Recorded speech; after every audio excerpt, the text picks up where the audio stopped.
네, 여러분 안녕하세요. 저는 무역실무 담당하고 있는 안준호 관세사라고 합니다. 반갑습니다. 네, 일단은 저희 교재가 아직 출간이 안 됐는데요. 저희 내일 출간이 될 거라서 아마 다음 수업 들으실 때는 교재가 나와 있을 거라고 생각이 듭니다. 제가 사실 교재를 그동안 냈었는데 이번에 다 바꿨어요. 그러니까 내용들을 많이 바꾸고 좀 신경을 많이 썼습니다. 원래 개인적으로 교재가 항상 중요하다고 생각했었는데 특히 이번에 좀 저기 정보원 관쌤이랑 같이 공저를 하면서 좀 많은 내용들을 추가하게 됐고 내용들을 많이 신경 쓰느라고 조금 늦어진 것 같습니다. 양해 부탁드리겠습니다. 그리고 이제 그 저희 강의에 대해서 전반적인 그런 계획들 어떻게 진행될지 먼저 말씀드릴게요. 저는 3개월 과정인데요. 강의 계획서를 보신 분도 있으시겠지만 저희는 이제 이론하고 협약을 같이 공부할 겁니다. 이론 같은 경우는 이제 한 달 정도 진행을 할 거고요. 이론을 먼저 빠르게 보고 이제 협약을 자세하게 보는 식으로 강의를 진행할 겁니다. 그래서 한 달 정도 먼저 이론하고 이제 2개월 정도를 협약을 할 건데 협약 같은 경우에도 제가 이제 원래 출간했던 책이 있었는데요. 그거 다 버리고 이제 새로 교재를 만들고 있습니다. 원래 영어 그 표현도 있었는데요. 영어 표현 다 지워버리고 어차피 저희 무역실무기 때문에 한글로만 하고 이제 그거에 대한 개별 조에 대한 해석들 이렇게 잘 넣어가지고 출간을 준비하고 있습니다. 네, 그렇게 먼저 말씀드리고요. 제가 이번에 강의 첫 하게 되면서 사실 저는 이제 무역실무 강의를 8년째 하고 있습니다. 꽤 오래 됐는데 주변에서 이제 그런 말들이 있더라고요. 제 목소리가 졸리다, 졸리다. 글쎄요, 저는 그렇게 의도한 건 아니었는데 참 졸리다고 하니까 뭐라고 해야 될지 모르겠습니다. 그래서 이번에 그 제가 생각한 게 뭐냐면 저는 원래 강의할 때 농담 같은 거를 잘 안 하기 편이고 철저하게 강의 위주로 말씀드리는데요. 제가 이제 이번에는 조금 제 얘기를 좀 담아서 군데군데 한번 설명을 드리려고 합니다. 잘 모르시겠지만 제가 예전에 그 슈퍼스타 K 나온 적이 있었어요. 모르시죠? 그죠? 슈퍼스타 K 예선전에 2에 나온 적이 있었고 제가 고등학교 때 프로게이머를 했었습니다. 그 내용 잘 모르시죠? 그래서 제가 이제 나름대로 여러 가지 활동을 했었는데 너무 재미없게 보일까봐 이번에는 조금 제 경험담을 담아서 같이 강의를 하도록 하겠습니다. 저는 이제 그 강의 모토가 최대한 이해하기 쉽게, 알기 쉽게 말씀드리려고 할 것이고요. 그런 것들을 돕기 위해서 사례 같은 것도 많이 말씀드릴 테니까 내용 들어보시고 잘 모르는 게 있으면은 바로바로 질문하시면 좋겠고요. 저희 또 학원 홈페이지도 있으니까 홈페이지에다가 질문 남겨주시거나 아니면 따로 뭐 저 보실 때마다 말씀해 주시면 좋을 것 같습니다. 자, 이거 혹시 있나요? 기출문제 분석 이거 받으신 거 있으세요? 없으신가요? 그럼 제가 짤막하게 말씀드리고 진행하도록 하겠습니다. 제가 이제 기출문제를 분석을 해봤습니다. 2012년부터 2021년 약 10년 정도 되겠네요. 10년 가까이 되는 그 출제 문제를 한번 쭉 분석해봤는데 여기서 이제 체크할 것들이 있어요. 이렇게 보시면은 무역의 개요하고 무역 거래 과정을 편의상 제1편으로 묶어봤을 때 출제된 적이 한 번도 없었습니다.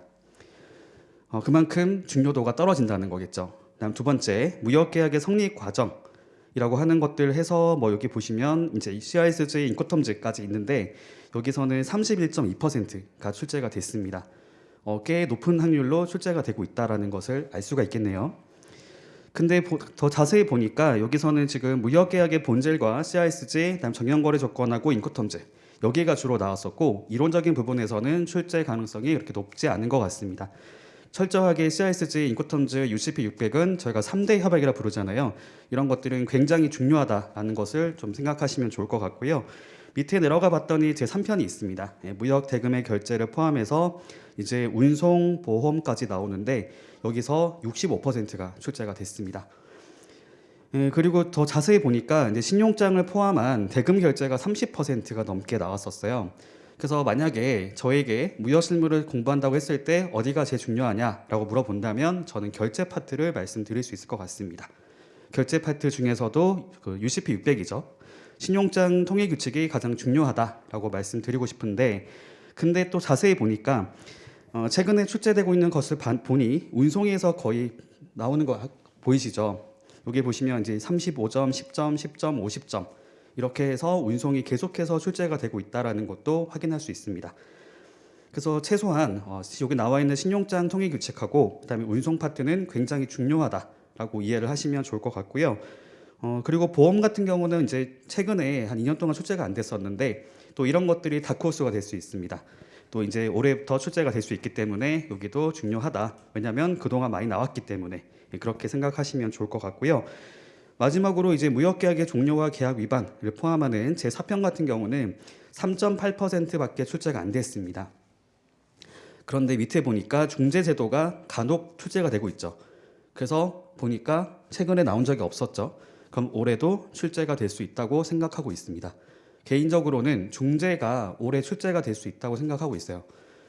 물론 맞은 적은 별로 없습니다. 예상이 맞은 별로 없긴 하지만 아무튼 여러분들이 공부하실 때는 중재가 만약에 올해 출제가 됐다. 그러면 내년에 나올 확률이 낮다고 보시면 되겠고요. 올해 출제가 안 됐다. 그럼 내년에 나올 확률이 높다고 보시면 되겠습니다. 그 부분은 참고로 말씀드리고 넘어가겠습니다. 그리고 이제 또 자세히 보면은 이것도 해봤어요. 여기 뭐 좀 쓸데없는 짓 많이 해봤는데 여기 보시면 출제 유형 분석을 이제 최근 4년치를 갖고 모아봤더니 저희가 흔히 그런 말 많이 들으셨죠. 무역실무는 이론하고 이제 법규라고 하는 것으로 나눠서 공부를 해야 된다라는 얘기를 보통 하게 되거든요. 여기 봤더니 이제 법규와 이론적인 부분을 쭉 보니까 최근에 나왔던 문제를 보시면 법규에서 거의 80%가 나왔습니다. 전체 부분에서 80점 가까이 나왔었어요. 여기서 대외 외환을 빼면 되거든요. 대외 외환 빼고 보시면 20점이 이론이고 나머지는 다 거기 법규라고 보시면 됩니다. 80%가 되나요? 제가 지금 계산이 안 되는데, 그러니까 80점 중에서 60점이 이론이고 20점이 협약이다라고 보시면 될 것 같아요. 법규. 근데 이게 2019년부터 2021년까지가 그렇게 나왔었고요. 2018년 같은 경우는 반대로 나왔습니다. 이론이 훨씬 더 많이 나왔었어요. 이때 당시에 저희 과락이 높았던 해입니다.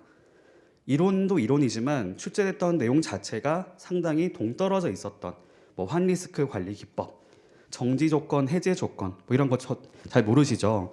그런 게 출제가 됐었어요. 그래서 그 부분은 참고로 말씀드리겠습니다. 자, 그러면 이제 어떻게 공부를 하는 게 좋을까요?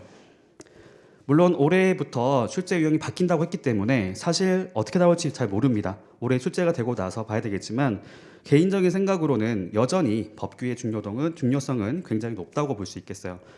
왜냐하면 저희가 최근에 아실 수도 있겠지만 저희 부정출제 관련된 이슈가 있었기 때문에 아마 공정성에 대한 부분이 좀 한동안 지속되지 않을까 생각하고 있습니다. 저희 또 최근에 기사를 보니까요, 세무사 관련 시험들도 지금 채점에 대한 공정성 이게 나오고 있더라고요. 그러면 저희도 영향을 받을 것 같습니다. 왜냐하면 같은 곳이잖아요. 산업인력공단에서 하기 때문에 저희도 여전히 출제를 하는 것도 공정성을 따지지 않을까라고 생각하면은 법규만 한 게 없거든요. 법규는 그냥 그대로 내는 거기 때문에 이거를 사실은 채점을 할 때 굉장히 편합니다. 편하고 공정성을 따질 필요가 없는 거죠. 쓰면은 점수 주고 안 쓰면 점수 안 주고 이렇게 되기 때문에 그 부분은 참고로 하시면 되겠습니다. 자, 넘어가도록 하고요. 자, 그리고 이제 저희 교재 처음부터 같이 보도록 하겠습니다. 바로 수업을 하기 전에 제가 이제 짤막하게 무역실무를 어떻게 공부하면 좋을지 제가 OT를 짧게 하도록 하겠습니다. 아까도 제가 같이 봤었지만 저희가 무역실무라고 하는 것들은 일단 크게 두 가지로 나눠서 생각을 해보실 필요가 있을 것 같아요. 첫 번째 이론, 두 번째 이제 규범 또는 법규 이렇게 표현을 써보겠습니다. 이 두 가지를 나누는 기준은 규범이라 하는 것들은 뭐 저희가 알고 있는 것처럼 어떤 규칙 또는 뭐 협약 또는 법 이런 것들을 말하는 것이고 그걸 제외한 나머지는 모두 이론으로 분류하시면 되겠습니다.